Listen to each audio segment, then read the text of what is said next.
Hello guys, in today's video I'm gonna show you how to set up alarm clock on iPhone 12. Let's go.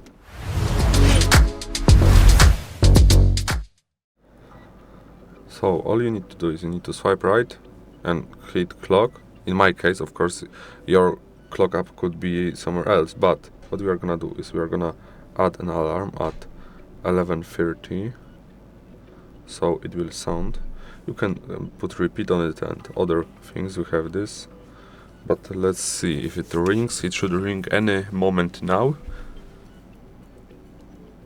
Let's wait. We will see.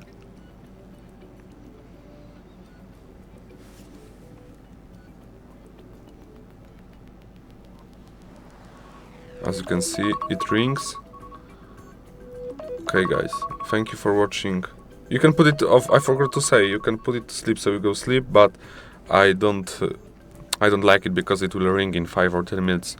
Okay, thank you guys for watching. Have a good day. Goodbye.